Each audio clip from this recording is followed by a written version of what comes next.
The sun had not yet risen over the quiet village of St. Mary Mead, when the scream shattered the morning calm. It came from the old Forsyth estate, a crumbling Georgian mansion perched on the edge of the woods, long a source of whispered speculation among the villagers.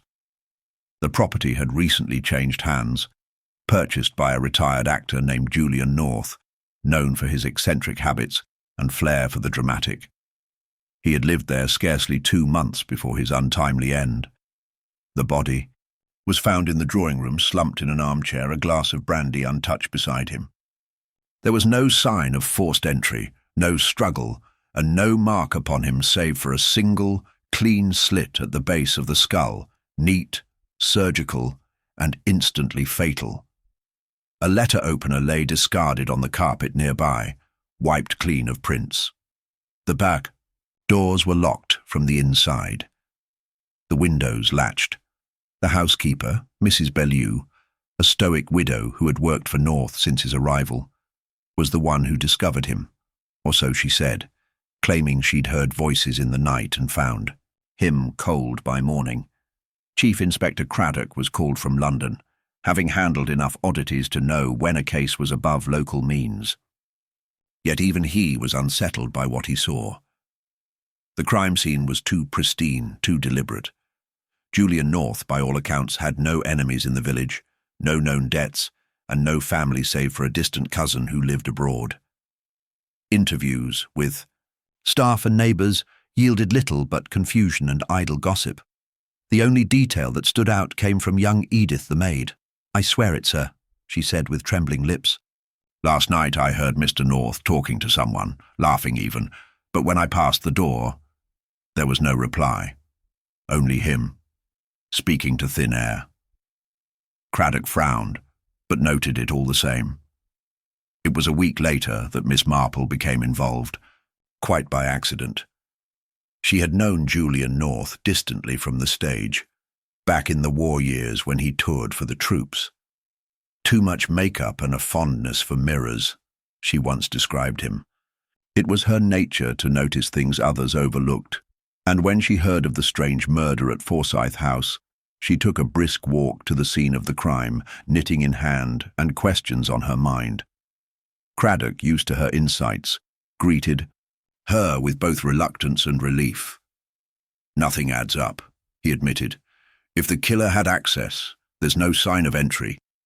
If he didn't, then we're looking at suicide, which doesn't match the wound. North was dramatic, but he wasn't self-harming. And then there's the voice, the ghost," Miss Marple asked mildly, her eyes twinkling. "Not quite. Edith insists she heard another person, but the timing doesn't line up with anyone entering or leaving. I've checked." "Have you considered the radio?" she asked. Kraock blinked. The radio? Julian adored theatrics. If he were rehearsing, talking to a recording, someone passing by might hear both voices, wouldn't they? Kraock leaned forward. And that would give the illusion of company. But to what end? Miss Marple's gaze wandered to the bookshelf beside the hearth. One volume had a small smear on its spine, grease or oil perhaps. She stepped closer.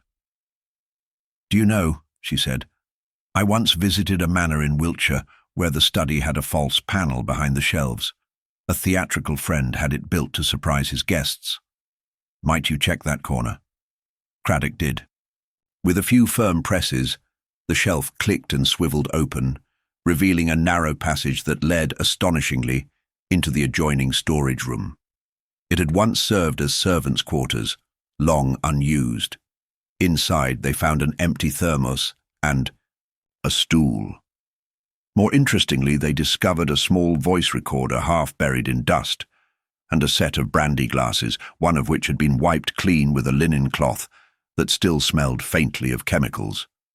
But why? Kraock asked again, bewildered. This whole setup, why not simply kill the man and flee? Because the person didn't flee, Miss Marple replied softly. They returned to the scene to create confusion, to fabricate an alibi not for themselves, but for someone else. She turned to Mrs. Bellew, who had stood quietly in the hallway, wringing her hands. "You loved him, didn't you?" Miss Marple said gently. The older woman stiffened. "You loved him, and he never returned it. You watched him toy with Edith's affections, and you feared he would leave you behind. You knew of the secret room. He must have told you during one of his plays at drama. And so, you helped create the illusion. The false conversation, the locked doors, the drink he wouldn't touch because he never drank from your hand. But something went wrong." Mrs. Bellew's eyes narrowed. "He found out," she whispered. "He mocked me for it, said I was pathetic. And so you planned the night carefully. You staged the scene and gave yourself time to create your alibi. You made sure Edith would hear a voice, so no one would suspect the truth. You returned through the panel after the house was locked, but you didn't count on the recording being left behind." Kraock stepped forward as the housekeeper broke down into muffled sobs. Later, as dusk fell over St. Mary Mead, Miss Marple sat in her drawing room with a fresh cup of tea. Kraock had taken the recorder in for evidence and prepared a formal statement. The mystery of Julian North's death, for all its theatrics, had come down to something heartbreakingly simple. Unrequited love and a desire not to be alone. "Ghosts don't kill people," Miss Marple murmured to herself. "But sometimes they make convenient witnesses." The air in St. Mary Mead had not yet recovered from the shock of Julian North's murder, and though Mrs. Bellew's confession had offered a neat resolution, Miss Marple remained unsatisfied. Something in her expression, as she'd watched the housekeeper break down, suggested she was listening not only to what was said, but to what remained unspoken. It wasn't that she doubted Mrs. Bellew's guilt entirely, but the edges of the story were too smooth, the shape too symmetrical. In Miss Marple's long experience, true crime rarely afforded such symmetry. People, especially those in love, left traces. She had not seen those traces yet. The very next day, Miss Marple returned to Forsyth House. Kraock had granted her access before the place was sealed. For thoroughness, he'd said with a tired sigh, knowing better than to question her instincts too strongly. The drawing room remained untouched since the confession, its silence oppressive. Miss Marple moved slowly, eyes scanning not just surfaces but spaces, the negative spaces where things ought to be. She approached the drinks cabinet first. It was well stocked. Sherry, scotch, 2 bottles of absinthe, unusual for an English household, and a dusty decanter marked private stock. But there was something strange. The glasses were arranged in neat rows, except for one on the far left, slightly smudged, though it had clearly been washed. Its position was misaligned. She reached for it and turned it in her hand, then held it up to the light. There, beneath, the rim barely visible, was a fingerprint. Not large enough for Julian North's broad fingers, not delicate enough for Mrs. Bellew's. She set it back with care. In the far corner stood a standing mirror, an antique piece with clawed feet. Julian North's vanity was legend, and it seemed natural at first. But Miss Marple approached it, peering behind the gilded frame. Wedged in the space between mirror and wall was a scrap of something pale. She extracted it delicately with a knitting needle, a torn fragment of theatre script, yellowed and heavily annotated. She squinted at the handwriting, looped, confident, masculine. Miss Marple stepped back and considered. Julian North had no family in England. That had been stated confidently by Kraock's team. But Miss Marple remembered hearing otherwise many years ago, a murmured story from a retired makeup artist at the Lyceum who once mentioned that Julian had a brother. A twin, perhaps. Estranged, certainly. She made a mental note. Before leaving, she passed through the hallway and paused near the coat rack. A raincoat still hung there, slightly damp even now. She brushed the fabric, expensive wool, but not North's usual style. She'd seen his costumes, even off stage, flashy, ostentatious. This was subdued, almost clerical, and in the pocket, she found a crumpled theatre ticket. No name printed, but the seat was noted. Stalls, second row. Performance date, the evening before the murder. Curious, she murmured. Outside, she met Edith, the maid, sweeping the path. The girl started when she saw her. "You're still here?" Miss Marple said kindly. "Yes, ma'am," Inspector said. "I could stay until arrangements are made. You must have been very fond of Mr. North." Edith's mouth twitched. "He was charming, I suppose, but not kind." The girl hesitated. "He liked attention, liked playing the room. One moment warm, the next cold as stone. He'd pull you close only to laugh when you leaned in." "Miss?" Marple nodded. "And did he ever mention family to you?" Edith blinked. "Only once. He said he had a brother he hadn't spoken to in 20 years. Said he was the dull half of the pair. Did he ever visit?" "I don't think so. But now that you mention it." She lowered her voice. "There was a man here 2 days before it happened. Looked like Mr. North, but different. Glasses. Clean-shaven, quieter. I thought maybe it was a fan or a cousin. He stayed maybe an hour." "Did Mr. North say who he was?" "No. Just said not to mention him to anyone. I didn't think much of it." Miss Marple's blue eyes gleamed. Back in her cottage, she made several quiet phone calls. Her friend at the Players' Registry confirmed what she'd suspected. Julian North had a twin, Leonard North, lived in Cornwall, a recluse. No stage, career. No newspaper mentions for years. But someone matching his description had been seen in London recently. A library in Paddington, a bank in Chelsea. And someone matching that same description had inquired, oddly, about poison dosages at a local chemist days before Julian's death. By the time Inspector Kraock returned to St. Mary Mead that evening, Miss Marple had already boiled the kettle and laid out her notes. "I believe we've missed something," she said as he sat, weary but alert. "Oh? Mrs. Bellew may have delivered the final blow, but I don't believe she orchestrated it." Kraock rubbed his temples. "You think someone else planned it? That it was a manipulation?" "Yes. And I think we need to find Leonard North." Kraock looked up sharply. "The brother? I was told he was in France." Miss Marple smiled. "That's the story Julian liked to tell. But brothers rarely disappear entirely, especially when one stands to gain." But gain what? Julian had no real estate of value, no fortune to inherit. "Not directly," she agreed. "But what about insurance? Life rights? His estate includes royalties from every play he ever performed. And if Leonard had legal cause to act on his behalf..." Kraock rose suddenly. "He could impersonate him, make appearances, sign contracts, even transfer funds." "Precisely. If the world believed Julian North was alive and Leonard took his place and for a time, he could reap everything before disappearing again." Kraock's mind was racing now. But Mrs. Bellow's confession. She may have acted from jealousy or guilt.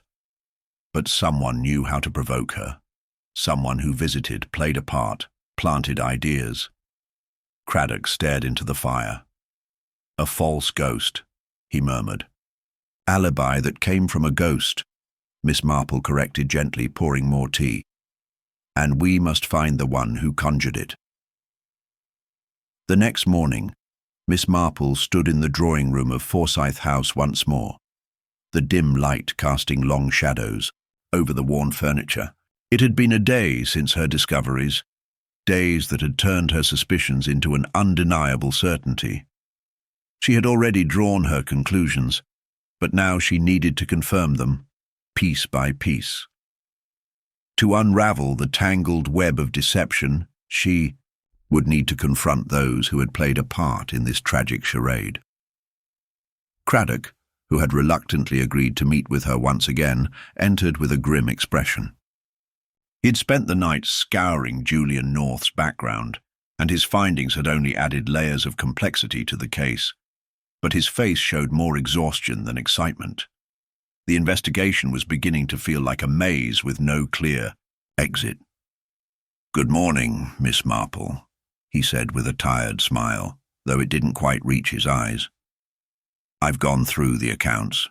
Leonard North, Julian's twin, has been in London for at least 3 days. Just enough time to pull off this charade. What do you make of it?" "I believe it's more than that," Miss Marple replied. "We need to see who's been hiding in plain sight." The first to be questioned was Edith, the maid. The girl had been shaken since the night of the murder, but Miss Marple sensed there was more than just fear in her demeanour. Edith had been around Julian for years, and now she was one of the few remaining people who could provide answers. Edith fidgeted with the hem of her apron as she entered the small, sunlit parlour, her eyes darting from Miss Marple to Kraock, her anxiety palpable. She hadn't expected a second round of questioning, and her discomfort was immediately evident. "Edith," Miss Marple began gently, "I know you were close to Mr. North. You told me before that he was a charming man, but—" "He was," Edith interrupted quickly, her voice high-pitched, too eager. "But he had his moments, you know. Sometimes he was, well, different." "Different?" Kraock pressed, raising an eyebrow. "How so?" Edith hesitated. "He'd get these moods, dark ones. Sometimes he'd lash out, even over the smallest thing. One night he locked himself in the study for hours and wouldn't come out. I heard him shouting at someone. But there was no one there, sir." Miss Marple exchanged a look with Kraock. "Who was he shouting at?" Edith's eyes widened, and she quickly looked away, avoiding the question. "I don't know. I didn't. He wouldn't let anyone in. It was just strange." "Did he ever mention his brother to you?" Miss Marple asked softly. "His brother?" "No, not much," Edith muttered.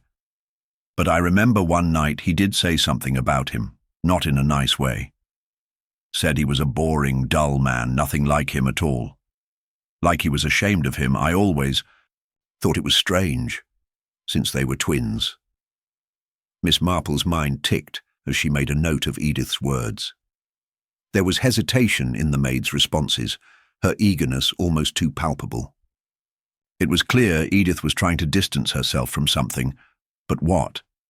And why had she suddenly become so nervous? Kraock nodded curtly. "Thank you, Edith. We'll speak to you again if we need to." As Edith left, Miss Marple's thoughts swirled. The contradiction in her testimony, the eagerness to dismiss her own suspicions, the strange reluctance when asked about Julian's brother, spoke volumes. Edith knew something. Or perhaps she was hiding something. The next suspect was Mrs. Bellew. The housekeeper's confession had been too clean, too immediate. Miss Marple didn't believe for a moment that the entire situation could have been so neatly tied up. She had already begun to suspect that Mrs. Bellew's role in the crime was far more complicated than it appeared. The elderly woman sat primly in the parlour, her face flushed and her hands folded in her lap. She looked every inch the picture of a grieving, remorseful servant. But Miss Marple, with her decades of experience, knew better than to trust appearances. "Mrs. Bellew," Miss Marple began, her voice calm yet piercing, "you told Inspector Kraock that you were responsible for Mr. North's death, yet I sense there may be more to this than what you've said." The housekeeper's gaze hardened, and she stiffened. "I've already said everything that needs to be said." "But you haven't," Miss Marple insisted gently. "You claimed you shot Mr. North in a fit of rage, but your actions don't quite match your words. You were the one who found his body, were you not? And you had a chance to escape or alert someone before you shot him, yet you waited. Why?" Mrs. Bellew shifted uncomfortably in her chair. "It was too late. I didn't know what to do. The anger, the betrayal, it was all too much. I had to end it." "End it?" Miss Marple pressed. "But you see, Mrs. Bellew, your actions seem calculated. You waited for just the right moment to end his life. And you made sure that your confession would lead straight to you, didn't you? It almost seems too perfect, like a plan set in motion long before that night." Mrs. Bellew's lips pressed into a thin line, and her eyes darted to the window. "What are you insinuating, Miss Marple?"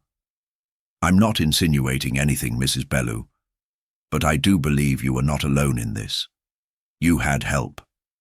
The housekeeper's eyes narrowed. "Help?" "Yes," Miss Marple said, her tone now more certain.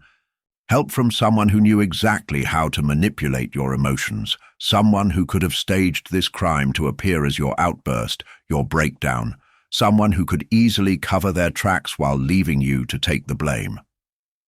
Mrs. Bellew remained silent, but her jaw clenched. She wasn't just lying, she was resisting something larger, something darker. It was clear she knew more than she was saying, but the question remained. Was she protecting someone? Kraock stood from his chair and nodded to Miss Marple. He could see the shifting currents of deceit beneath the surface as well. "We'll get to the bottom of this," he said, his voice quieter now. Miss Marple's sharp eyes followed the housekeeper as she exited. "We will," she murmured, "and soon the ghost will step forward." She knew the answers were hiding in plain sight. But now, the stage was set for the final reveal. Each player had a motive, a secret, and a voice of deception. And Miss Marple would hear them all. As Miss Marple sat in the quiet of the drawing room, the pieces of the puzzle before her seemed more tangled than ever. She had witnessed the contradictions in the testimonies, noted the hidden motives lurking behind polite facades. But now, the hard work began, sorting through the twisted maze of motives and alibis that had come to define this case. Each suspect had their own reason to be involved, and yet none of the theories she had concocted thus far explained everything. What was clear was that there was something far deeper at play here than a simple act of violence. Greed, revenge, jealousy, and fear swirled together, creating a web of deception so intricately woven that even Miss Marple, with all her experience, needed to sift through the lies carefully. She stood by the window, looking out at the grey sky as she thought through the motives of the key players. There was Edith, the maid. She seemed so innocent, but Miss Marple had learned to distrust innocence when it was used as a shield. Edith had been close to Julian North, no doubt, but there was a distance in her words when she spoke of him. She was hiding something, no doubt, something she didn't want to admit. What could it be? Then there was Mrs. Bellew. The housekeeper was a puzzle in herself. At first her confession had seemed like the obvious answer, but Miss Marple now knew it had been far too neat, far too convenient. Mrs. Bellew claimed to have acted in a fit of rage, but Miss Marple's instincts told her that the housekeeper was simply playing her part in a much larger scheme. Was she trying to protect someone, or had she been pushed into taking the fall for a far more elaborate plot? And what of Julian's twin brother, Leonard North? There was something off about his alibi. His claims of being in London had been verified, but Miss Marple couldn't shake the feeling that he knew more than he had let on. Perhaps he had been the real mastermind behind the murder, using the perfect setup to ensure his own innocence while setting the stage for Julian's demise. But if Leonard was behind it, why had he allowed the murder to be staged so clumsily?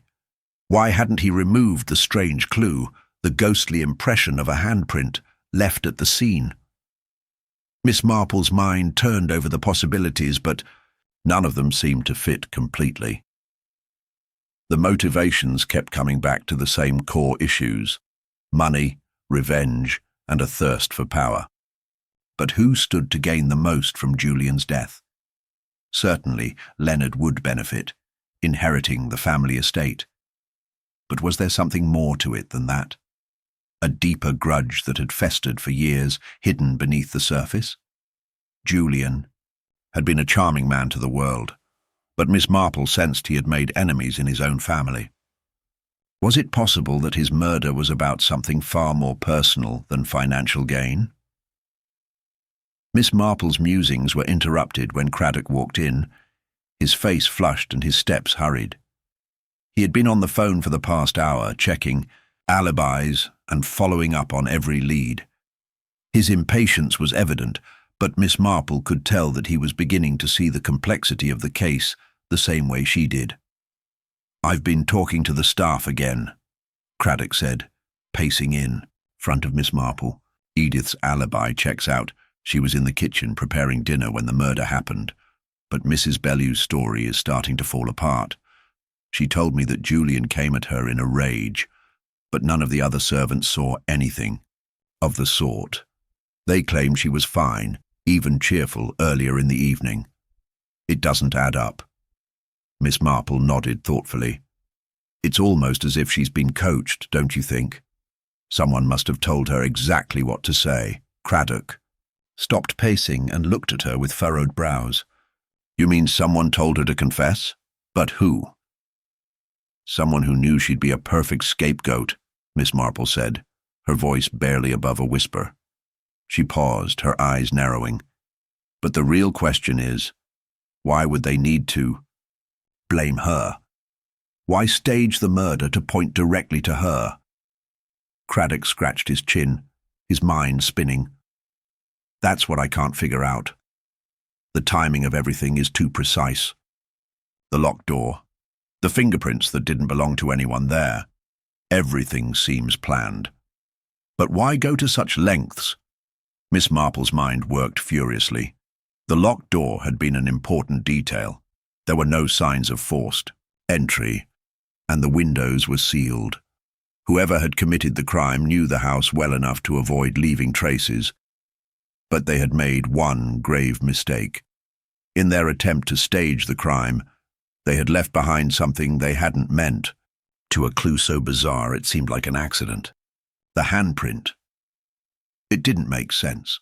If someone was trying to hide their involvement, why would they leave something so unusual? "Perhaps," Miss Marple murmured, "the clue wasn't meant to be discovered. Perhaps it was a message." Kraock's eyes flickered with realization. "A message? From the killer?" Miss Marple smiled gently.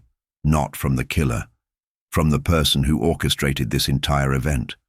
Someone who wanted to make sure Julian's death wouldn't be forgotten, but also that it would remain mysterious. A ghostly clue to cast suspicion everywhere." Kraock stood still for a moment, processing the thought. "You think the handprint was deliberately left to confuse us?" Miss Marple nodded. "Precisely. Whoever killed Julian may have planned everything down to the smallest detail.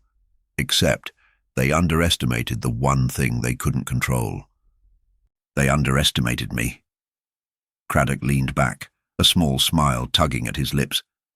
"I think you're right. Whoever's behind this thought they had it all figured out." Miss Marple's sharp eyes met his. "But the more they tried to control it, the more they exposed themselves. We're getting closer, Inspector. The web is unraveling." She paused, taking a deep breath. The pieces were falling into place, but they were still missing one crucial part. "The final motive, the one that would tie everything together.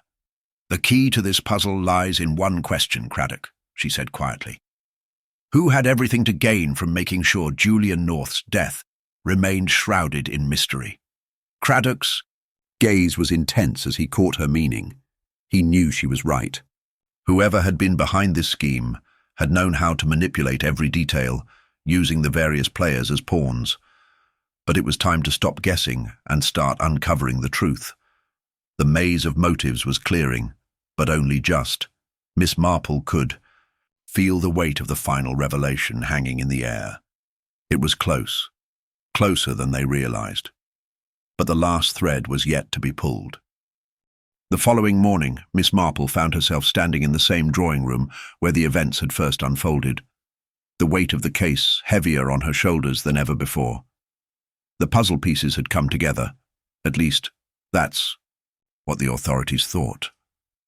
A single piece of evidence, one that seemed to tie everything neatly into place, had just been uncovered.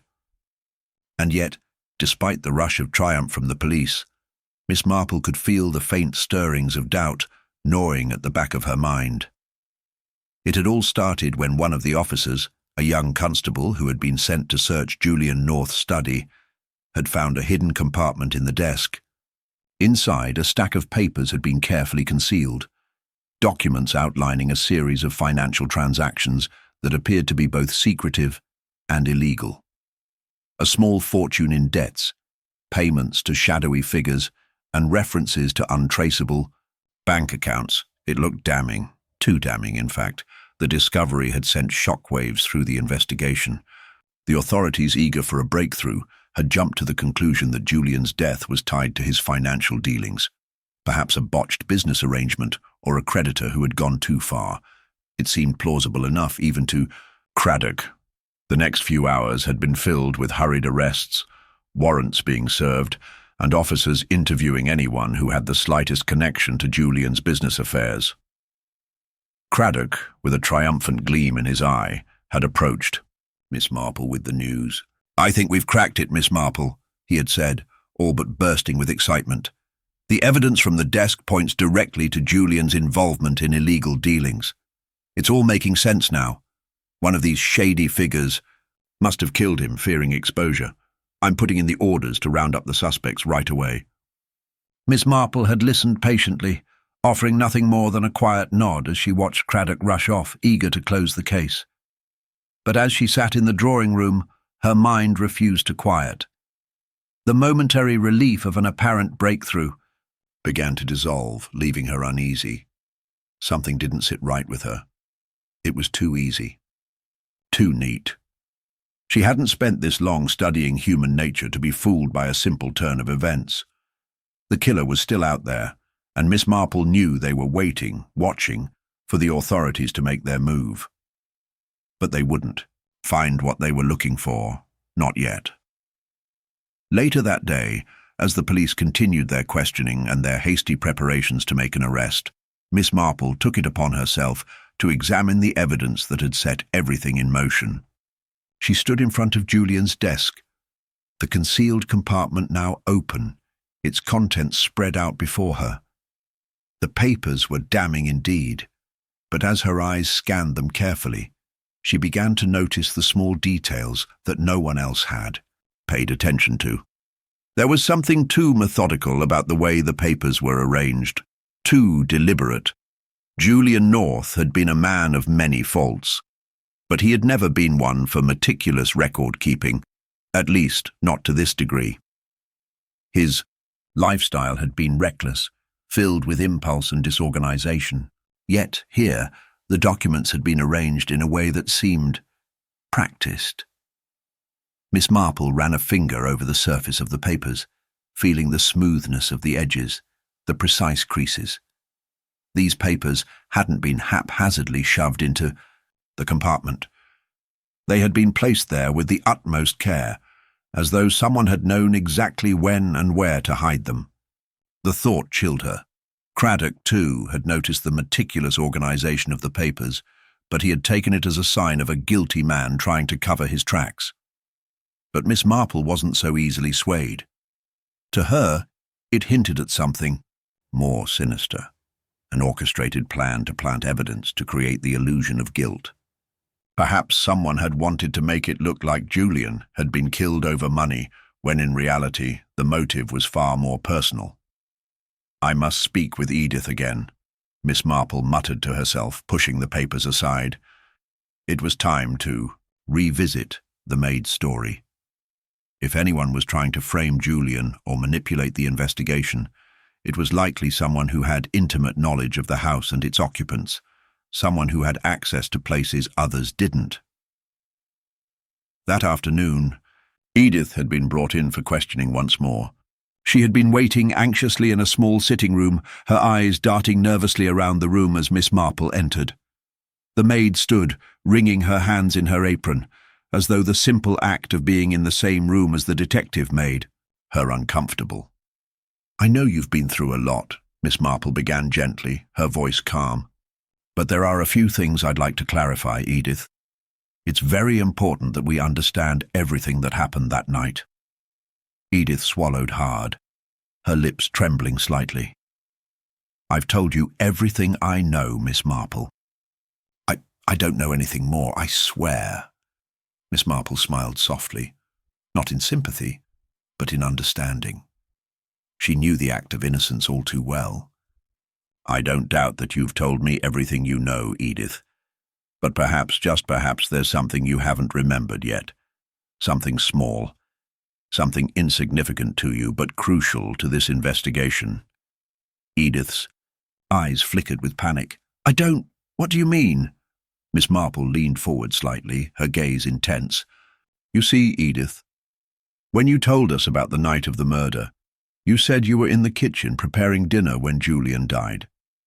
But you never mentioned the time you left the kitchen. And you've also neglected to mention the small detail about the door to the study, whether it was locked or open." Edith froze, her face paling. It was as if Miss Marple had struck a nerve. The maid quickly recovered, shaking her head.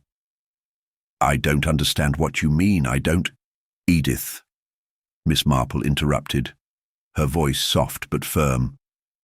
"What I think you're trying to hide is not your actions but someone else's. You were in the kitchen, yes, but you also saw someone, enter the study before the murder happened, didn't you?" The silence that followed was thick. Miss Marple's words hung in the air, unanswered, but they had clearly pierced through Edith's defenses. The faintest glimmer of realization flickered in her eyes, and for the first time she looked genuinely frightened. I didn't mean to," she whispered, her voice barely audible. "I didn't want to hurt anyone, but I was afraid." Miss Marple waited patiently, allowing the maid's fear to fill the space between them. She knew Edith was close to breaking, and when she did, the truth would come spilling out. The false victory that had seemed so certain just hours earlier now felt more fragile. This was no longer just a case of uncovering a hidden financial scandal or a simple murder over money. It was something deeper, something that had been carefully orchestrated by someone who had played the game of deception better than anyone had expected. The real criminal had yet to reveal themselves, but Miss Marple knew they were close. Far closer than anyone realized. Edith's admission hung in the air, a moment of fragile clarity in an otherwise tangled web. But before Miss Marple could press further, the door to the sitting room opened, and Sergeant Kraock appeared, looking flustered, yet determined. "Miss Marple," he began, his voice a mix of excitement and frustration, "we've got something." "I think you might want to see this." She raised an eyebrow, her interest piqued. "What is it, Sergeant?" Kraock stepped forward, his hands gripping a worn folder. "It's a file we found in the archives, one of those old cases from years ago. It was never solved. But it's strange, there's a connection to Julian North, to his family." Miss Marple leaned forward, intrigued. "Go on." The sergeant opened the file, revealing a collection of yellowed papers and photographs. He flipped through the pages, stopping at a photograph of a man, his features slightly obscured by the grainy quality of the image, but unmistakably familiar. Julian North, younger, yet with the same sharp jawline and dark eyes. "This man," Kraock said, pointing to the photo, "was part of a robbery gone wrong nearly 20 years ago. It was a small-time affair, 3 men involved. One of them was a relative of Julian North, a cousin named Robert North. They were caught after an attempt to steal from a neighboring estate, but the real twist is, one of the men was found dead. A man named Arthur Hayes." Miss Marple's mind raced, the pieces clicking into place. She had heard the name before, a faint echo from the past. Arthur Hayes had been an associate of some dubious figures, men who had connections to Julian's uncle, a powerful businessman whose dealings had been known to skirt the law. But what connection did this crime have to the present? How did it tie into Julian's death? The robbery was never linked to Julian, but this cousin of his, Kraock continued, he disappeared right after the case. There were whispers of him getting involved in something bigger, something dangerous. The investigation was closed, but there was no real closure. Now I've been digging through old records, and it turns out that Julian's cousin had been spotted again recently, just a few months before Julian's death. Miss Marple's eyes narrowed as she absorbed this information. A family history buried in the shadows, a distant relative involved in a crime, and now his reappearance shortly before Julian's murder. The timeline began to form, though it remained incomplete. Who were the other men involved in the robbery? She asked. Kraock shuffled through the papers, his finger stopping at a list of names. 2 men were part of the gang, a man named Vincent Callaway, a former soldier, and Joseph Pearson, a known smuggler with ties to some shady operations. They both served brief sentences for the robbery, but after that they vanished. Callaway's been out of the country, and Pearson's name hasn't turned up anywhere since. Interesting, Miss Marple murmured. And yet, here we are, with a case that seems to echo something from the past. But what's the link between these men and Julian's death? Kraock hesitated, glancing at the papers. I think it's about more than just money, Miss Marple. I believe Julian was involved in something much darker than we knew. That robbery wasn't a simple job. It was a setup, a betrayal. Perhaps Julian's family history was more complicated than anyone thought. Miss Marple nodded slowly. The connections were forming in her mind, but there was still one detail missing, something crucial that tied the past to the present. The pieces of the puzzle were scattered, but they seemed to lead to one place, the old family estate. If you don't mind, Sergeant, Miss Marple said, rising from her seat, I'd like to visit the estate. There's something I need to see. Kraock was taken aback. At this hour, but I won't be long, she interrupted. There's a detail I'm certain we've overlooked, and I'm willing to bet it's hidden somewhere on that property. Something that could explain everything. The estate, dark and looming against the night sky, stood as a monument to a bygone era. It was a grand building, full of history, secrets, and stories locked away in the walls. The main house had always been a place of mystery for those who knew of it. The North family had lived there for generations, their wealth and influence stretching far beyond what most people in the town realized. But it was also a place of tragedy, marked by the untimely deaths of several of its heirs. As Miss Marple arrived at the gate, she noticed the faintest outline of something unusual near the back of the house. The garden, overgrown and neglected, seemed to conceal something hidden beneath the creeping vines and hedges. She approached slowly, her sharp eyes scanning the grounds for any sign of a disturbance. When she reached the corner of the estate, she saw it, an old stone well, partially, covered in ivy. At first it seemed insignificant, but there was something about it that caught her attention. The structure appeared far too old to have been constructed for any practical purpose, almost as if it had been placed there, intentionally hidden from view. Kraock, who had followed her to the estate, was standing a few paces behind her.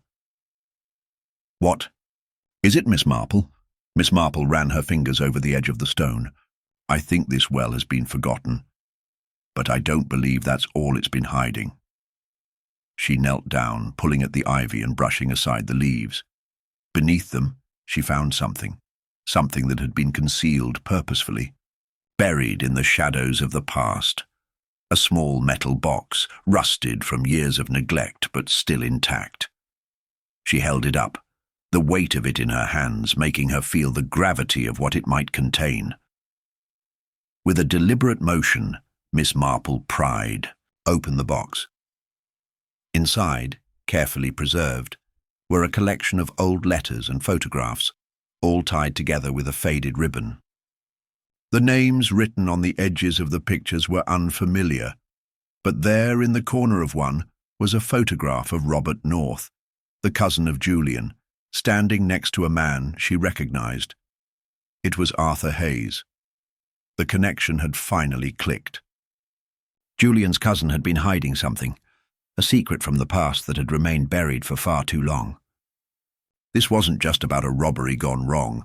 It was about old debts, revenge, and the consequences of actions that had reached across decades. "Sergeant," Miss Marple called, her voice steady, "I believe we've uncovered the truth about the past, but the person behind this is still out there, and we need to find them before they strike again." The past had finally caught up with the present, and the game was far from over. The air was heavy with the scent of damp earth as Miss Marple returned to the estate, the small metal box tucked securely in her bag. The photo of Robert North and Arthur Hayes had turned over a key in her mind, one that made her reconsider everything she thought she knew about Julian's death. The puzzle had many more pieces than she'd initially assumed. As she sat in the small, dimly lit office of the local police station, Kraock had left her alone with her thoughts. His men were still working on the investigation, but Miss Marple knew the next step wouldn't come from following the usual route. The suspects had all been questioned, the alibis checked, yet the truth was still elusive. She needed to turn the tables on the people involved, find a way to provoke a response, something that would slip through their carefully constructed facades. Her fingers drummed lightly on the desk, her mind spinning with possibilities. Then the idea struck her, a simple but clever tactic.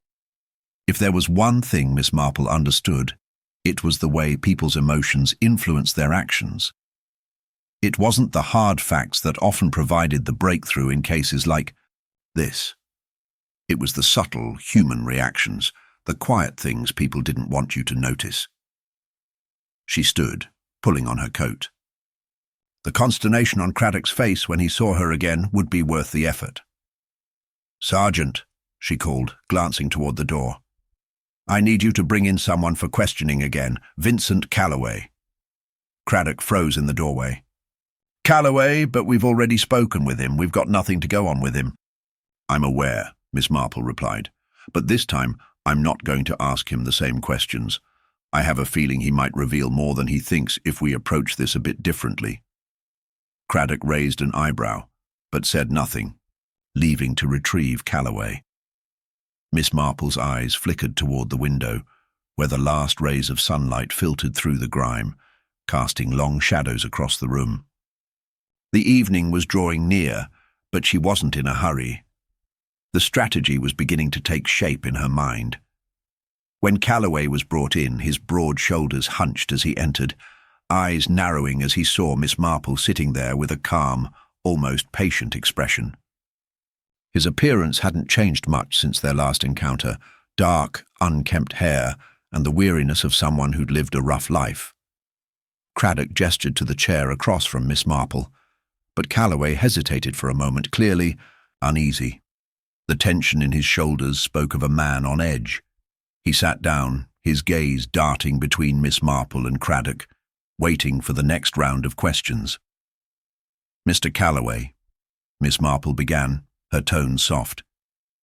"I'm afraid we still don't have a full picture of what happened the night Julian North was killed. I understand you have no real connection to him, but there's a small detail that's been bothering me. You mentioned you were a soldier once. Is that true?" Callaway stiffened slightly, his eyes narrowing. "I said I was in the army, yes. But that's got nothing to do with Julian." Miss Marple nodded, keeping her gaze fixed on him. "Of course. But you've been in trouble with the law before, haven't you? In fact, your name has popped up in more than one place in the archives. Robbery, smuggling, violence." She paused, letting the words settle before adding, "Yet you never seem to get caught. How do you manage that?" Callaway's eyes flicked toward Kraock before returning to Miss Marple. He was calculating, trying to figure out where this was headed. "Look, I've done my time. I've learned my lessons," he muttered, avoiding her eyes. "I'm not here to talk about my past. I didn't have anything to do with Julian's death. Miss Marple leaned forward slightly, watching him closely. "You know, Mr. Callaway, it's strange. You've been in some tight situations, I'm sure, but you've always managed to slip away, haven't you? Almost like someone's been looking out for you. A little push here, a little nudge there. Wouldn't you agree?" There was a slight quiver in Callaway's posture, almost imperceptible, but Miss Marple caught it. The vulnerability was fleeting, but it was there. His hand twitched toward his pocket, then quickly pulled back. His lips pressed into a thin line, and for a moment he seemed to be weighing his options. "You're not accusing me of anything," Callaway finally snapped, his voice low but sharp. "I told you, I didn't kill anyone. I've got nothing to hide." Miss Marple smiled slightly, though her eyes remained steely. "I don't believe you're lying, Mr. Callaway. At least not in the way you think. But I do think you're afraid there's someone else involved in this, someone who's pulling the strings, someone you've been covering for." Callaway's jaw clenched, and his knuckles whitened as he gripped the armrest of his chair. He was on the edge, just a breath away from losing his composure. The tension in the room was palpable, and Miss Marple could feel it. It was only a matter of time before he gave something away. "You don't know what you're talking about," Callaway muttered, his voice cracking just slightly. But Miss Marple didn't press him further. Instead, she leaned back in her chair, folding her hands calmly in front of her. "You're right," she said softly. "I don't know everything. But I do know this. When people feel cornered, they often try to deflect. And you've been doing just that. But I think you're scared, Mr. Callaway. Scared of someone. And I think that fear has kept you silent." Callaway shifted uncomfortably in his seat, his eyes darting nervously to Kraock, who was standing silently by the door. The detective's words seemed to have struck a chord. There was something more here than Callaway had initially let on, and the cracks were beginning to show. The deception that had held together his story was starting to unravel, revealing the faintest traces of guilt. The silence stretched on, and Miss Marple's gaze didn't waver. She was waiting, watching for the final fracture. Finally, Callaway broke. His shoulders sagged, and for the first time he looked vulnerable, exposed. "You're right," he whispered, his voice almost drowned by the weight of his confession. "I didn't want to get dragged back into all of this. I wasn't involved in the murder, but there's someone who's behind it. Someone who's tied to Julian's family. They promised me things, made it clear I wouldn't walk away unscathed." Miss Marple's heart raced, but she didn't let it show. This was the break she needed. The answers were beginning to surface, but the game was far from over. She leaned in just a bit closer, her voice a mere whisper. "Who, Mr. Callaway? Who's pulling the strings?" He looked up at her, fear in his eyes. "I can't say. I'm not sure I should. But you're closer than you think." Miss Marple smiled again, her mind already racing through the possibilities. The detective had cracked the first layer of deception, but the real question remained: who was hiding behind the shadows, and what would they do next? The game was no longer about solving a murder. It was about uncovering a conspiracy that went much deeper than anyone could have imagined. The sun had set by the time Miss Marple left the police station, her mind spinning with the new revelation from Callaway. The fear in his eyes had confirmed one thing: the conspiracy was much larger than she had initially anticipated. She wasn't merely dealing with a simple murder anymore. Someone, or perhaps several people, were willing to go to great lengths to protect their secrets. She needed to move quickly, but she had no intention of rushing blindly into this. She'd learned long ago that haste could lead to mistakes. The most important thing now was to follow the threads Callaway had left behind, and to track down the one person he'd hinted at, someone close to the North family. But how? There were no names, no clear paths. The chill of the evening crept up around her as she stepped outside, pulling her coat tighter around her shoulders. As she made her way to the parked car, her mind shifted to Kraock, who had been quietly standing by the door, his face unreadable. She needed to update him, but she also knew he wasn't completely in the loop. Some details had to remain hidden for the moment. She wasn't ready to bring him into the fold fully. A short drive back to her cottage gave her time to think, the rhythmic sound of the tires on the wet roads a constant companion. By the time she arrived, she felt the weight of the case press against her chest. She had a list of things to do tomorrow: double-check Callaway's statement, dig deeper into the North family's financials, and search for the connections he'd been too afraid to name. Her mind was still racing as she stepped through the door, but she stopped dead in her tracks when she saw the light flickering in her study. Her instincts kicked in. She wasn't alone. Someone had been in her house. The air was thick with the scent of something burnt. Paper, perhaps. Her heart quickened, and she moved swiftly, taking silent steps toward the room. The door was ajar, and she could see a faint glow through the crack. Inside, the desk lamp was still on, but everything else was in disarray. Papers were scattered across the floor, a chair was overturned, and the file she had been compiling on the case was missing. Her pulse spiked. Someone had taken it. She entered the room cautiously, scanning for any other signs of intrusion. Her eyes darted over the clutter, and then they landed on the small metal box she'd kept in a locked drawer, the one containing the photograph of Robert North and Arthur Hayes. The box was open, but the photo inside was gone. A shiver ran down her spine. Whoever had been here hadn't just been looking for information, they were actively trying to erase it. She reached for the telephone to call Kraock, but stopped herself. The last thing she needed was to alert him to this before she could make sense of what had happened. She needed to think, to piece this together. The thief had made a critical error, though. In their haste, they had left behind something small, but significant. On the floor beside the desk was a half-burnt envelope. The edges were blackened, and a few charred fragments still clung to it, but the contents were legible. The words on the partially burned page froze her blood. Julian. North is a liability. End him before he talks. The unmistakable implication sent her heart racing. This was no random break-in. The person or persons behind Julian's death knew who she was, knew exactly what she was digging into, and they wanted her to stop. She couldn't help but wonder if this was the same force behind the strange disappearance of her photo and file. Someone powerful, someone who would go to extreme lengths to bury the truth. Whoever had been looking for the evidence wasn't working alone. This was no longer just a case of murder. It was a game of cat and mouse, one where the stakes were rising exponentially. With shaky hands, she tucked the remaining piece of the envelope into her coat pocket. She couldn't afford to leave it behind. Her mind was a whirl of thoughts. Was Callaway lying? Did he know more than he was letting on? The burning desire to confront him again threatened to overtake her, but she quickly squashed it. There was too much at play.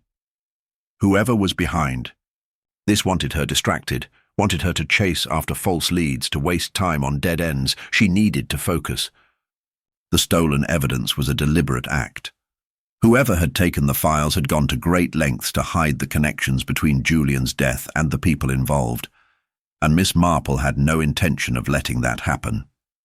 She turned toward her phone again, finally dialing Kraock.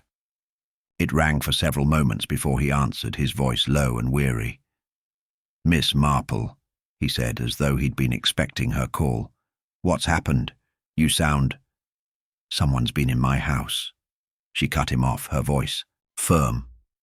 "They've taken my file on the case, and I'm certain they've taken something else too, something important." Kraock's tone shifted. "What do you mean?" "I mean, there's someone trying to stop me from uncovering the truth. Whoever killed Julian North is working very hard to cover their tracks," she replied, her voice low with resolve. "This is bigger than we thought, Kraock. Someone is willing to erase every clue, every piece of evidence. And we're running out of time. He paused, the silence heavy between them. What do we do next? Miss Marple exhaled slowly, her thoughts racing. I'm going to need your help, but I need you to trust me. There's more to this than anyone suspects. Of course, Kraock replied, a note of urgency creeping into his voice. What do you need? I'll be in touch. But we need to be careful. I believe there are eyes on us now. She hung up, her hand trembling slightly as she placed the phone back on the receiver. She'd taken her first step toward uncovering the conspiracy. Now, the game was changing. Whoever had been behind the theft wasn't going to stop until the truth was buried forever. But Miss Marple wasn't about to let that happen. She knew one thing for certain. Someone was going to regret trying to bury the evidence. The night had crept in deeper when Miss Marple, still shaken by the theft and the mysterious message in the burnt envelope, found herself back at the police station. The file she'd been working on, now reduced to fragments of what was once a carefully curated map, had taken a darker turn. She'd spoken briefly to Kraock, outlining the situation, but she needed more than just his assurance. She needed action, and she needed it quickly. The game had changed, and her enemies were playing a much more ruthless hand than she had anticipated. The station was quieter than usual as she walked through the door. The hum of fluorescent lights above was the only sound that accompanied her steps as she made her way to the desk. Kraock wasn't there, but she could see that the officers were still working, their conversations hushed and focused. She made a beeline for the nearest officer, Detective Marks, a veteran in the field who had always been skeptical of Miss Marple's unconventional methods, but never unwilling to listen when the facts demanded it. "Detective," she started, her voice steady despite the storm inside her. "I need you to check the North family's accounts. Every angle, no matter how small. There's something there. Something they're trying to hide." Marks looked at her, then nodded, understanding the gravity of her request. "I'll get right on it." Her eyes lingered on him for a moment longer before she turned and headed toward the back office. There, in the dim light of the far corner, she found Kraock, sitting in his chair with his head down. His hands were folded in front of him, deep in thought. He looked up as she entered, his expression shifting quickly to one of concern. "Any progress?" he asked, his voice tight. Miss Marple hesitated, glancing toward the door to make sure they were alone. "I found something," she said, her voice low. "But I don't think we're dealing with just one person anymore. The person behind this, Kraock, they're pulling strings. They want to bury every lead, and they've just made their move." Kraock sat up straighter, his eyes narrowing. "What do you mean? Are they targeting you?" Before she could answer, the sharp ring of a phone broke through the tension. Kraock reached for it instinctively, his gaze still locked on Miss Marple. As he answered, the room seemed to close in around them. Her eyes flicked over the papers on the desk, her mind already a step ahead. But then Kraock's face paled. He slammed the receiver back onto the cradle and stood up in one swift motion, his chair scraping violently across the floor. "We need to go. Now," he said, his voice urgent. Miss Marple's stomach twisted. "What happened?" "Another body," Kraock replied, the words barely escaping his lips. "A woman, same method as North, same killer." Miss Marple's breath hitched in her chest. The stakes had just been raised. There was no time to waste. They rushed out of the station and into Kraock's car, the sirens wailing in the distance as they sped toward the scene. The streets blurred outside the windows as the city seemed to dissolve around them, consumed by the shadow of yet another murder. The familiar weight of dread settled in Miss Marple's gut. Whoever was behind this wasn't just trying to cover their tracks. They were pushing forward, taking risks. The detective had never been more certain that she was no longer just on. the hunt for a killer. She was now trying to prevent another tragedy, one that was coming all too soon. As they arrived at the scene, the sight before them was chillingly familiar. The body of a woman around 30 years old lay sprawled across the floor of an upscale apartment, much like Julian North had been found. She was dressed in evening wear, her makeup still intact but marred by the blood that stained her hands and chest. Miss Marple knelt down beside the body, her eyes scanning the room for clues. The victim's name was Olivia Hayes, a distant relative of the North family, it seemed, though no one had mentioned her before. Kraock stood nearby, speaking with one of the officers. Miss Marple's mind raced. The similarities between Olivia's murder and Julian's were undeniable. The method, the positioning, it was all the same. This wasn't a copycat killer. This was the same person, the same twisted pattern, and now they had struck again. She stood slowly, a dark realization beginning to take root. "Kraock," she said, her voice cutting through the chaos of the scene. "This is it. The connection between Julian and Olivia wasn't just a coincidence. There's something between them, a link we haven't seen yet." He turned to her, his brow furrowed. "What do you mean?" "They were connected," she said, her eyes scanning the apartment once more. "There's a reason these two were targeted. We just don't know why yet." Kraock moved to speak, but Miss Marple's mind was already racing ahead. The puzzle pieces were coming together, but there was a crucial missing link. Olivia Hayes wasn't just an innocent bystander. She was part of something bigger, something deeply tied to the North family's web of lies and deception. Miss Marple's gaze shifted to the desk in the corner, where a collection of papers lay scattered. A hunch tugged at her, a gut feeling, that they were about to uncover something much more dangerous than they had imagined. As she approached the desk, her eyes widened in disbelief. There, tucked behind a stack of papers, was a familiar photo, a photo of Olivia Hayes, standing next to none other than Robert North, the same Robert North who had been found dead just days earlier. Her heart pounded as she flipped through the papers, quickly scanning the notes that had been left behind. They were part of a private investigation Olivia had been conducting. She'd been looking into Robert North, into his finances, into his family's dark secrets. But why had she been investigating him? What had she uncovered that made her a target? Before she could analyze further, a sudden noise from the other room caused her to freeze. A muffled thud echoed down the hall, followed by hurried footsteps. Kraock was already moving toward the source of the noise, but Miss Marple's instincts pushed her forward. She grabbed his arm and pulled him back. "We're not alone." A split second later, a shadow moved in the hallway. She could hear the faint sound of breathing, quick and shallow. Someone was trying to stop them from uncovering the truth. And Miss Marple knew that whoever it was, they were still several steps ahead. The hallway was quiet now, the faint echo of hurried footsteps growing fainter. Miss Marple held her breath, listening intently. The shadow that had flitted past the door was gone, but the feeling of being watched remained.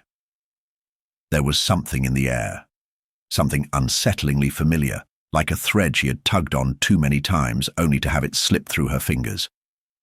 Kraock moved cautiously toward the hallway, his hand instinctively reaching for his gun. "Stay behind me," he whispered, his voice barely audible. Miss Marple nodded, but her mind was already elsewhere. Her eyes scanned the room, focusing on the papers strewn across the desk, the photo of Olivia and Robert North now hauntingly significant. But it wasn't just the photo that was important. It was the small detail that seemed so out of place.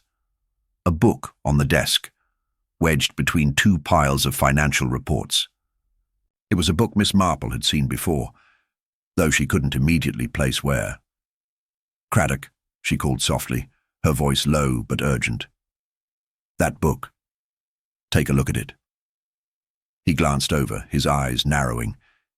He didn't see it, didn't understand yet. But his years of experience told him to trust her instincts. He moved toward the desk and picked up the book.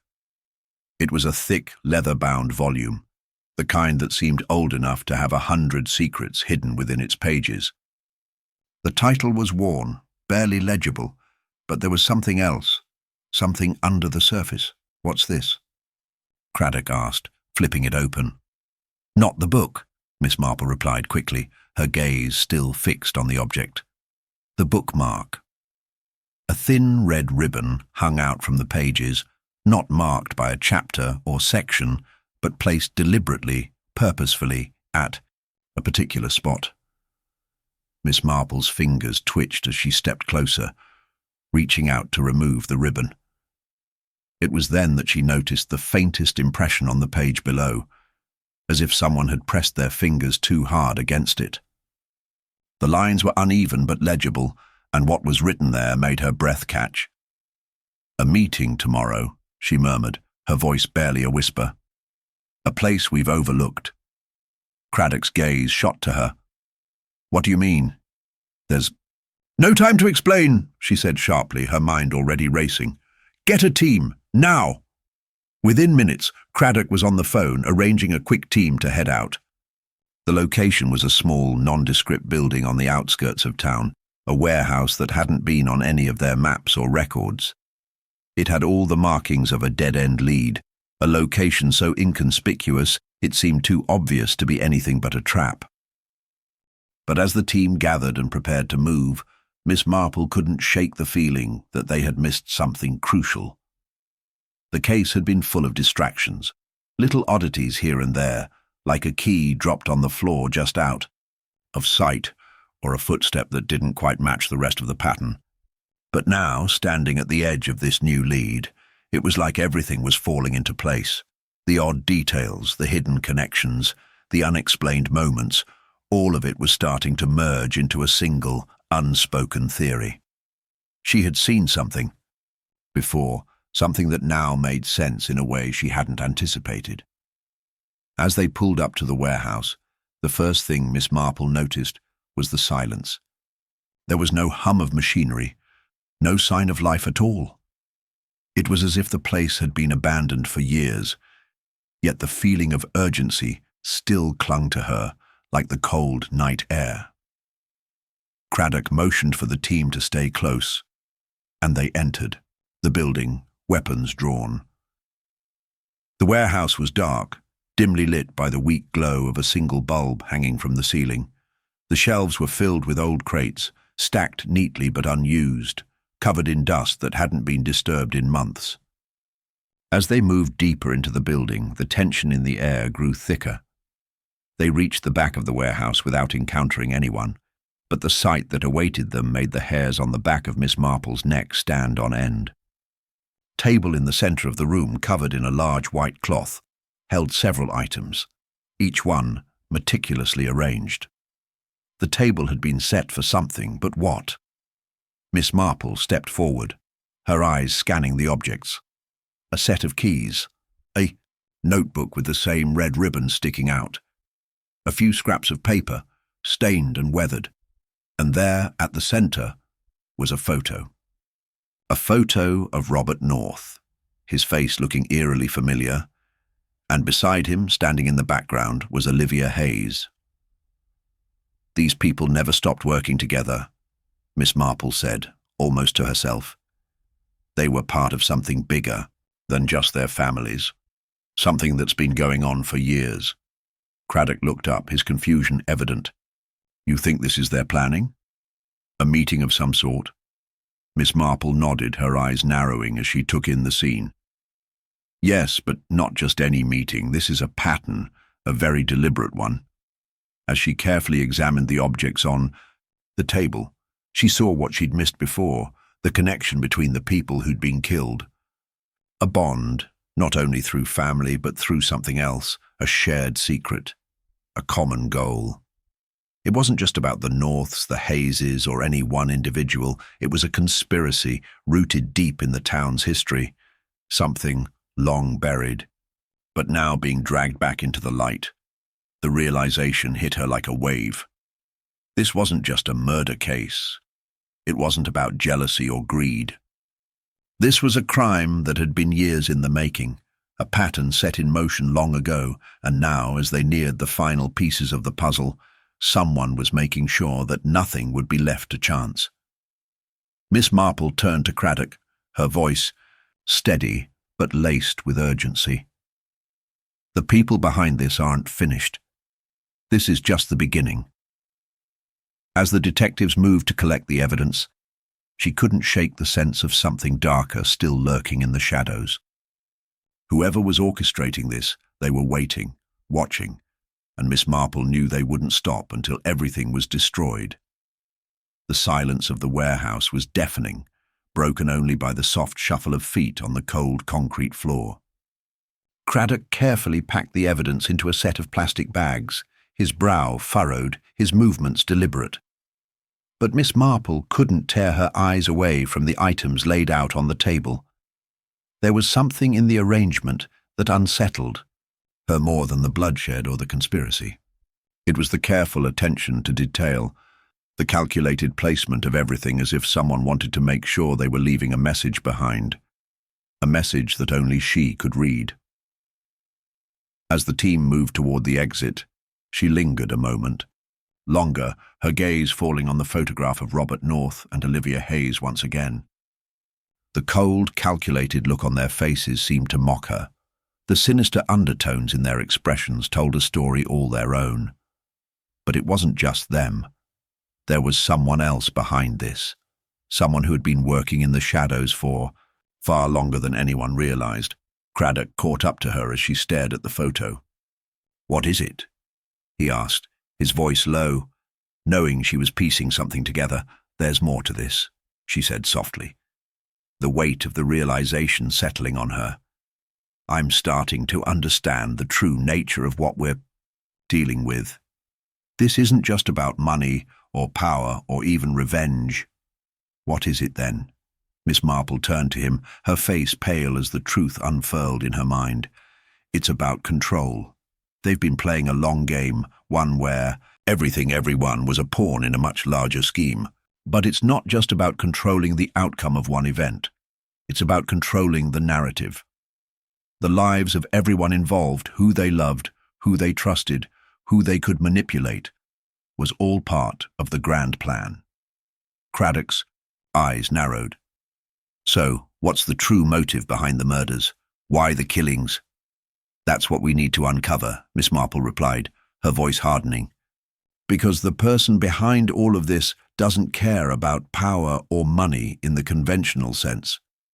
What they want is far more disturbing."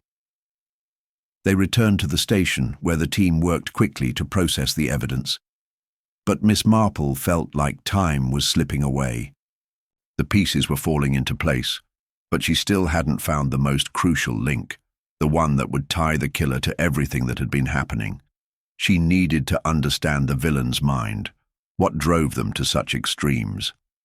Few hours later, the detective was deep in thought, flipping through the case files. It wasn't until she revisited the previous murders that something caught her eye.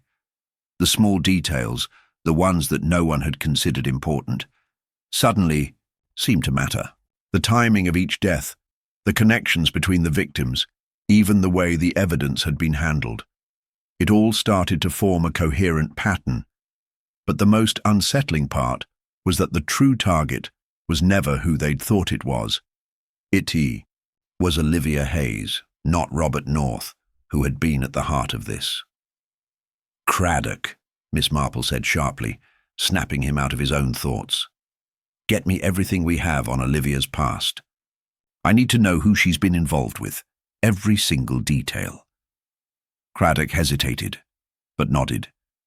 He knew better than to question her instincts at this point. As the team dug deeper into Olivia's history, they uncovered a chilling connection. Olivia had been involved in a secret society, a network of individuals who operated in the shadows, pulling strings and controlling the outcomes of events. They'd been behind some of the most influential decisions in the region, their influence stretching far beyond the realm of business or politics. It was a web of power and manipulation, and Olivia had been its most important player. But she wasn't the only one. Robert North, the man who had been accused of her murder, had been a key player in this society, as had several other individuals they had questioned. It was a carefully orchestrated plan, one that had been years in the making.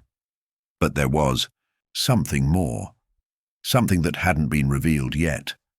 The killers weren't just trying to cover up their involvement in a conspiracy. They were trying to erase a piece of the past, something that, if left unchecked, could undo everything they had worked for.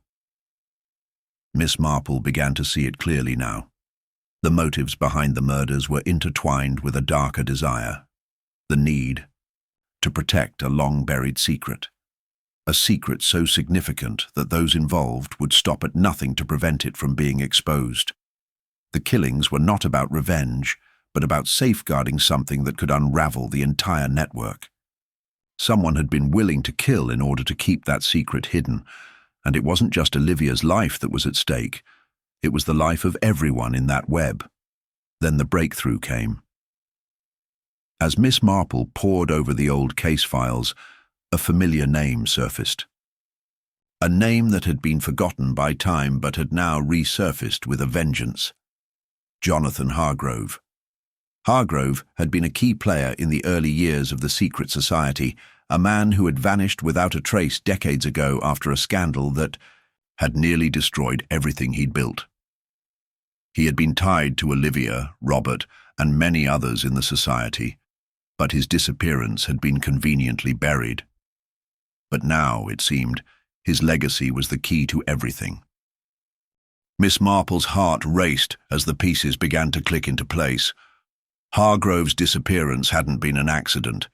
It had been a calculated move. Someone had orchestrated his fall from grace in order to protect the society. And now, it was clear that whoever had killed Robert North, Olivia Hayes, and the others had done so in an effort to keep Hargrove's connection to them hidden. The truth wasn't just dangerous, it was fatal. "Kraock, I've got it," Miss Marple said, her voice calm but her mind racing. "It's not about Olivia or Robert, it's about Jonathan Hargrove. He was the true key to all of this. His legacy, his secrets. They were too dangerous to let anyone uncover." Kraock stared at her, realization dawning. "So, someone's been trying to cover up a much bigger secret than we thought?" "Exactly," Miss Marple replied. "And that someone is still out there, hiding in plain sight, waiting for us to make the next move." As the detective leaned back, a chilling thought crossed her mind. Whoever was behind this didn't just want to protect their secrets.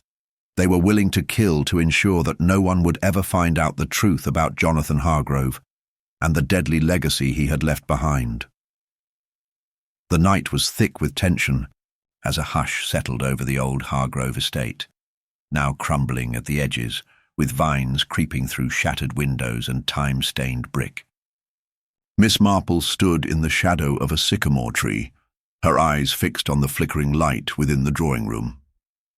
This was where it had all started, decades ago, where Jonathan Hargrove had orchestrated the beginnings of the clandestine society, where promises were made in whispered oaths, and where lives had been steered off course to protect an illusion of order. She had chosen this place for the confrontation not only for its symbolic weight, but because she knew the villain would return here. The truth had been circling this house like vultures for years, and it was time for it to land.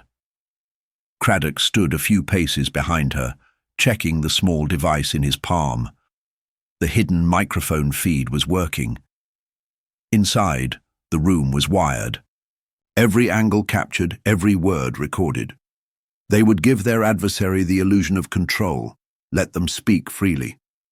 That was how people like this collapsed, under the weight of their own need to explain, to gloat. A rusted gate creaked open. Kraock's breath caught. Miss Marple's grip on her cane tightened. A car rolled up slowly, sleek, black, unmarked. The driver's door opened, and out stepped Evelyn Ward, Olivia Hayes's longtime financial advisor, and a name that, until recently, had stayed politely on the margins of every file. She was composed as always. Her tailored coat hung loose around her shoulders, and the leather gloves she wore weren't for the cold. They were for the absence of fingerprints. "You were right," Miss Marple whispered to Kraock. She always knew more than she admitted.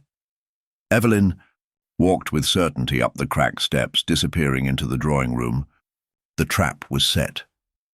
Miss Marple entered exactly 1 minute later, footsteps echoing on the old floorboards. Evelyn turned at the sound, a ghost of a smile on her lips. "I wondered when you'd call me here," Evelyn said smoothly. "Fitting, don't you think, that it should all end where it began?" Marple didn't smile. "You've kept your name clean for years. That takes effort. But all along, you were the one tying the noose behind the scenes. Olivia trusted you, so did Robert. You helped them cover their tracks, until they became liabilities." Evelyn took a step closer, her face a mask of serene detachment.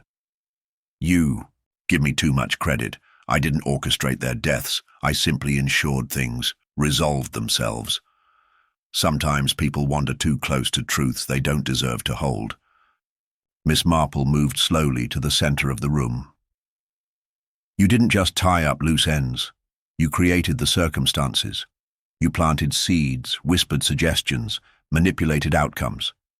You convinced Robert that Olivia was going to betray him. You fed Olivia just enough doubt to fear Robert, and when their fear turned into desperation, you nudged them into decisions that would destroy each other." Evelyn tilted her head. "People believe what they want to believe. I merely illuminated what was already there."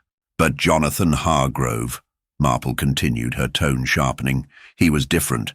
You didn't manipulate him, you destroyed him. You saw a weakness and exploited it until he fell. Then you erased him so thoroughly it took me weeks to even find his name in a forgotten ledger." Evelyn's eyes darkened for the first time. Jonathan was a visionary, but visionaries are unstable. He would have taken the society down with him. He had to be removed. "And now," Marple said softly, "you're still protecting what he left behind. Not out of loyalty, but because you took it for yourself. You inherited the network, the power, the silence. And anyone who threatened that, Olivia, Robert, even Lawrence, they all died." Evelyn's jaw clenched. "Do you know what it's like to build something over decades? Something delicate, powerful, secret. And then to watch it teeter because of emotion, because of regret or guilt?" She moved closer, her voice lower now. "I kept it alive. I did what no one else had the will to do. And now it ends," Miss Marple said. "We've recorded everything, your confession, your words. The names of your clients, the transactions you tried to erase. Kraock has them all. The entire structure is collapsing around you." For a moment, Evelyn stood very still. Then she laughed, quiet and bitter. "You think I don't have safeguards? You think there's only one Evelyn Ward?" Marple raised an eyebrow. "I think there's only one person standing here right now, and I know she's finally cornered." Evelyn lunged, not with violence but desperation. She darted toward the side door, hoping for one last escape. But Kraock was already there. He didn't flinch as she froze, her eyes darting between the two of them. "You built an empire. On shadows, Evelyn," Kraock said, stepping forward. "But shadows vanish in the light." Evelyn's shoulders dropped, the weight of inevitability pressing down on her. Her voice lost its edge, turned cold with surrender. "You'll never understand why I did it. You'll make it sound simple, but you'll never understand." Miss Marple met her gaze evenly. "I don't need to understand your justification. I only need to understand the truth." Sirens whined in the distance, growing louder as they approached the estate. Evelyn didn't speak again. Her silence was heavier than any words she might have offered.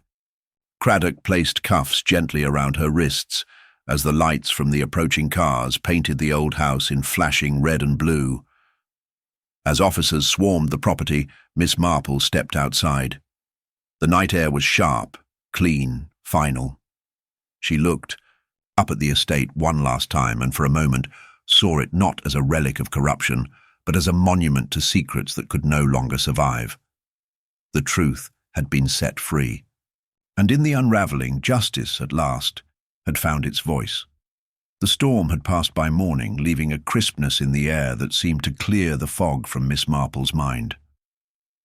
The Hargrove estate was silent now, its mysteries laid bare, its walls no longer hiding the secrets of a decades-long conspiracy.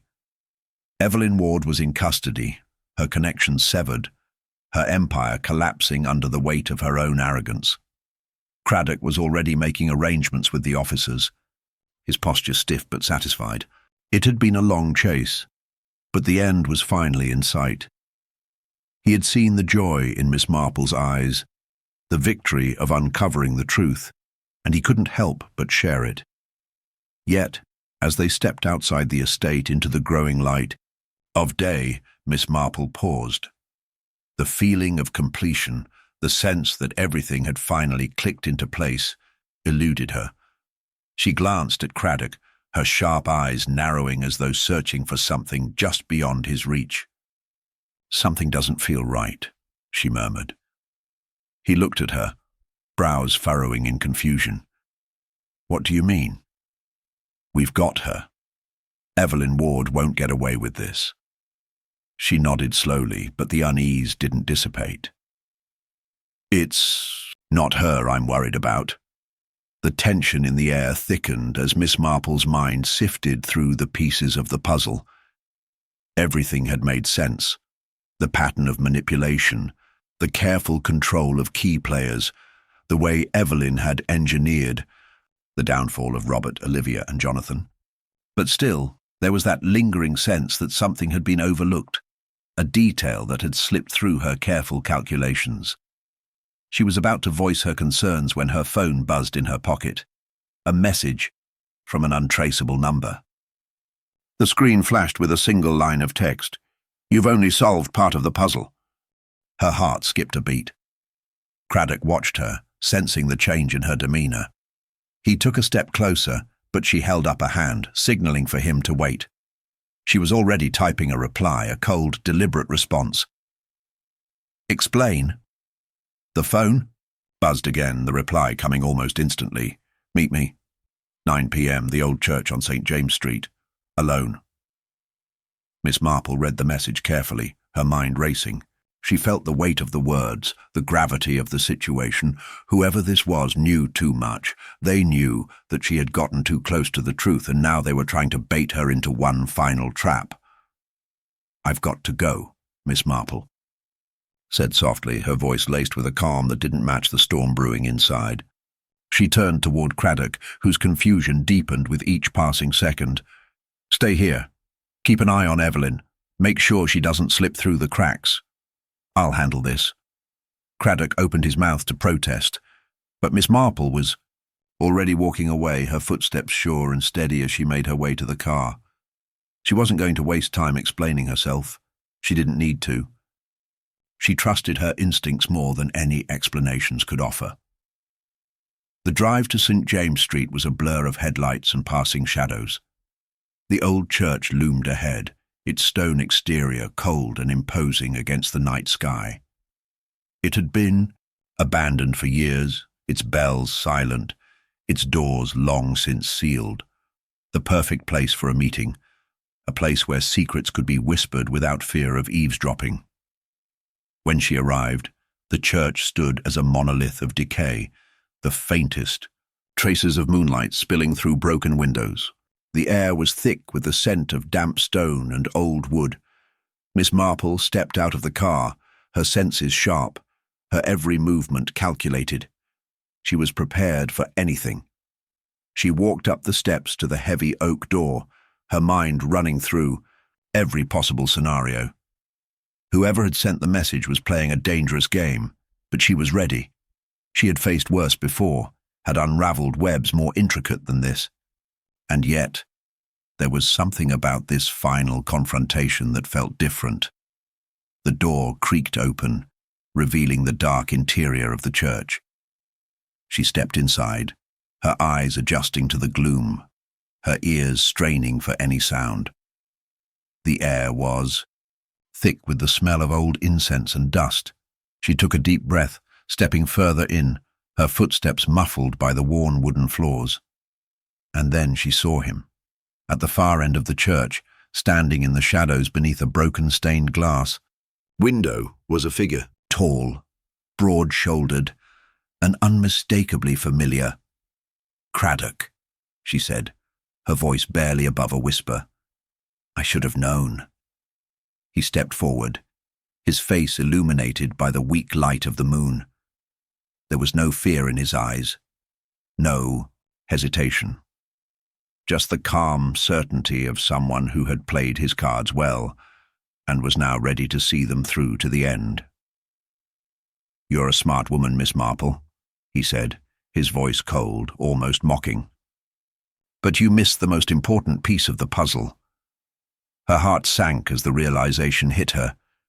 "You—" He nodded, his smile tight and humorless. "I've been playing you from the beginning, every step of the way." The room seemed to close in around her. She had trusted him. She had thought he was an ally, a reliable partner in the investigation.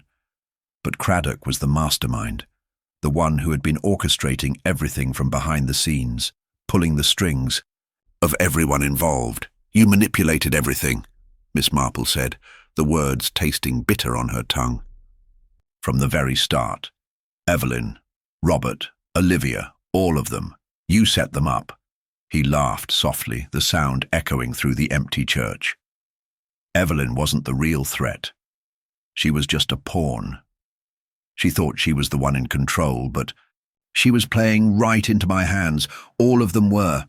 I needed you to get close, to expose the cracks in their lives. And when you did, I moved in." The air grew heavier with the weight of his confession.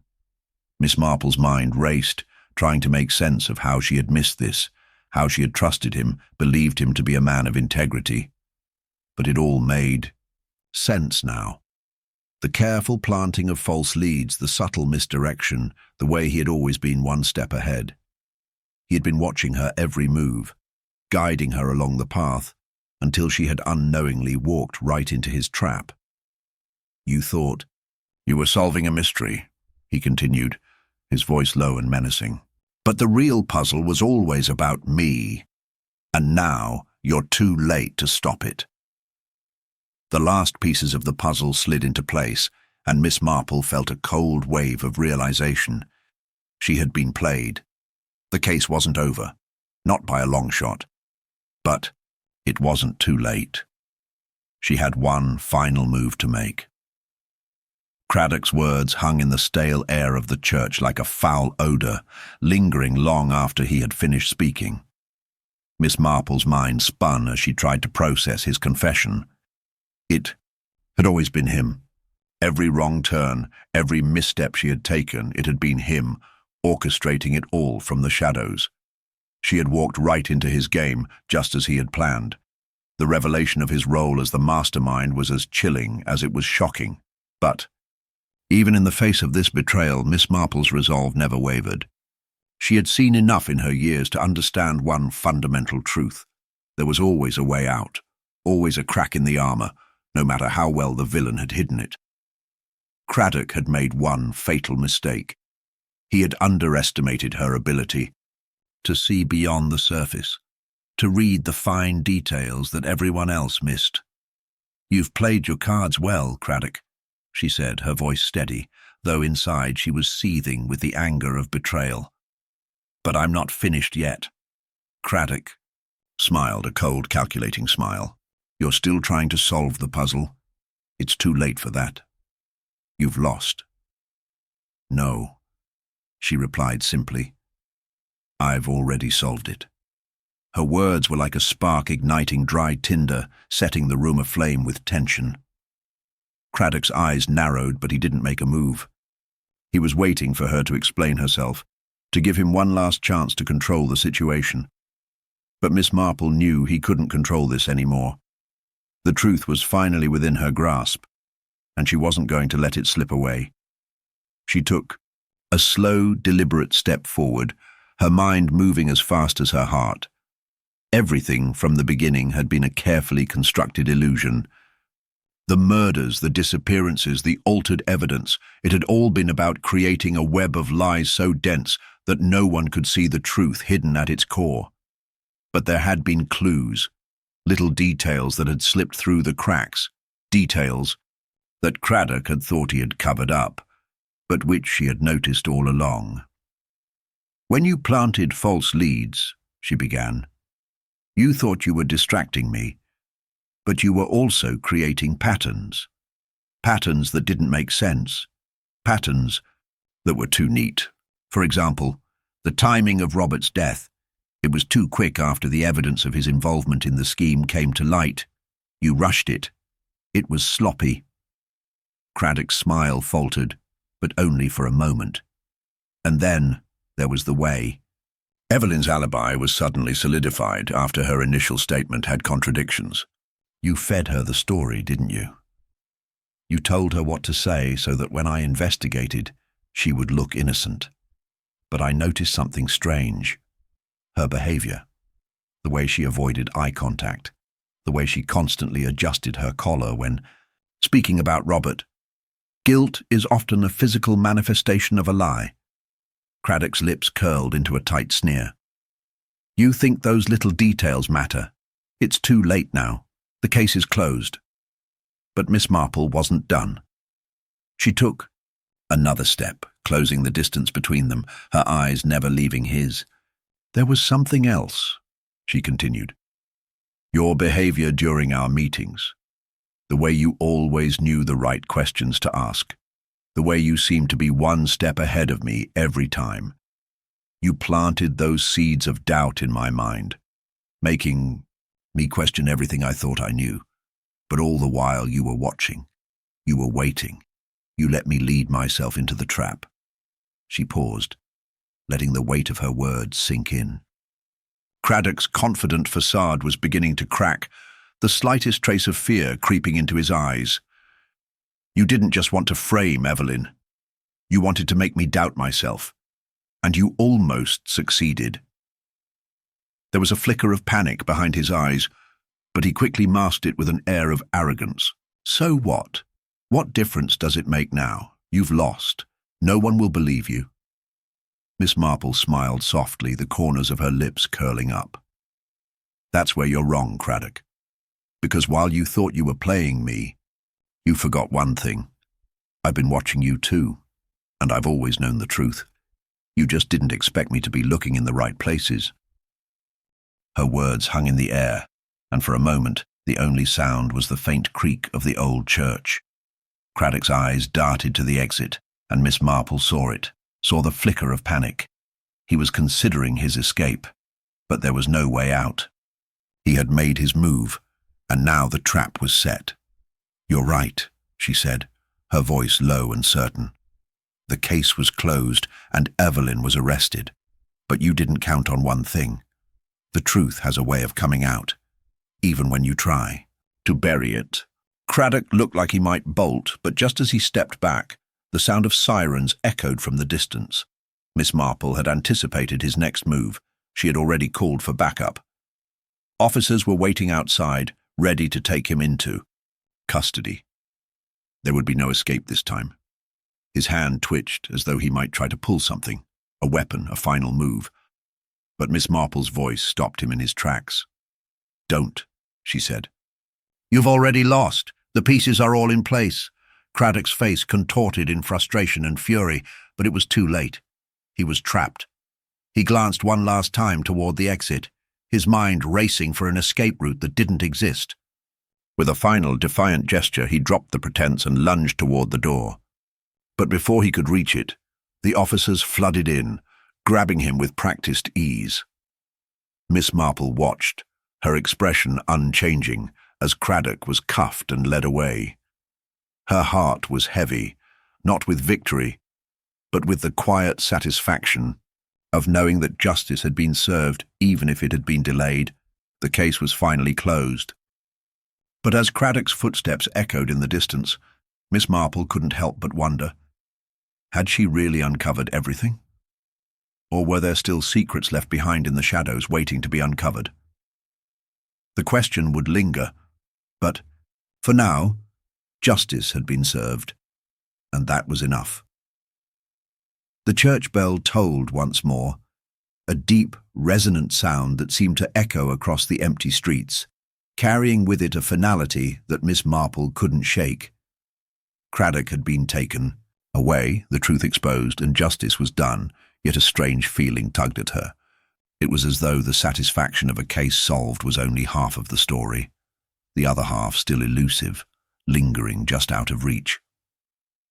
She walked slowly through the now deserted churchyard, her mind racing with questions. She had pieced together the puzzle. But something about the way Kraock had reacted still didn't sit right with her. He had confessed, yes, but there was an edge to his demeanor, an urgency in his eyes that hinted at more than just the crimes he'd committed. It was as if he had been preparing for this moment, as though he knew the end was coming and was ready for it, without a shred of remorse. Miss Marple paused at the wrought iron gate, her fingers grazing the cold metal. She glanced up at the sky, where the clouds were beginning to gather, heavy with the promise of rain. The weather mirrored her mood, a sense of something unresolved, something still in the air. Her thoughts drifted to the small details she had found during the investigation, the ones that had seemed insignificant at the time but had come to reveal a greater truth. The misplaced letter in Kraock's office, the oddities in the security footage that no one else had noticed, the strange, almost dismissive way he'd spoken about the people involved. All of it had led to the undeniable conclusion that he was the mastermind behind the crimes, but there was something she hadn't been able to shake, something that whispered in the back of her mind like a faint echo. The moment Kraock had been escorted out of the church, she'd caught a glimpse of his eyes, a flicker of something, almost like he was hiding a secret, something he hadn't confessed yet. She couldn't shake the feeling that he hadn't revealed the whole story, that there was more to this than met the eye. The detective sighed, pushing the thoughts away. She had solved the case, and that was what mattered, wasn't it? But then her phone buzzed in her pocket, the sound breaking the silence of the churchyard. She took it out, her brow furrowing when she saw the unfamiliar number. It had been hours since the arrest, and the case was closed. There was no reason for anyone to be contacting her now.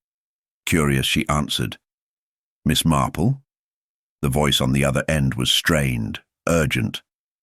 "It's Detective Roberts from the neighboring precinct." Miss Marple's heart skipped a beat. "Yes, how can I help you?" "There's something you need to see," Roberts said, his voice low, almost hesitant. "It's about Kraock. We just received a report from the forensic team. They found something in his apartment, something we missed." Miss Marple's mind raced. "What is it?" "Something he left behind," Roberts continued. "A letter. It was hidden in the back of a drawer, along with some old photographs. We think it's related to another case, one that's been cold for years. It's something you need to see for yourself." Her pulse quickened. The weight of the situation sank in as she walked back toward her car, her mind already working through the implications.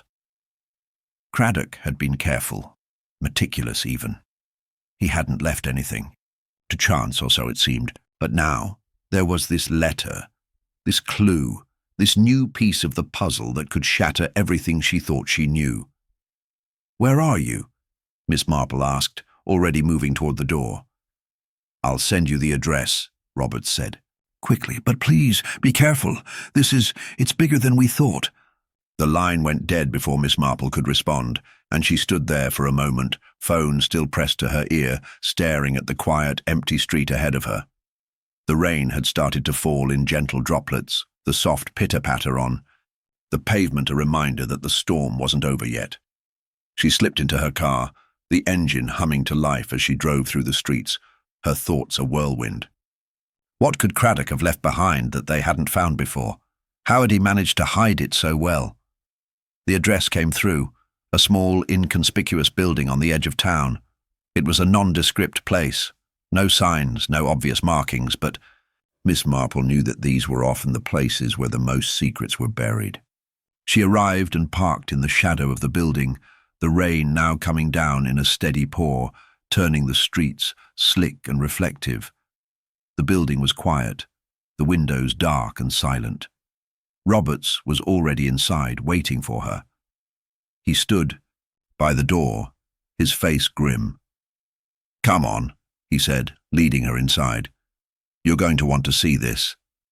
The dim light flickered above them as they walked through the narrow hallway, the scent of old wood and dust filling the air. At the end of the hall, Roberts stopped in front of a door, hesitating for a moment before opening it.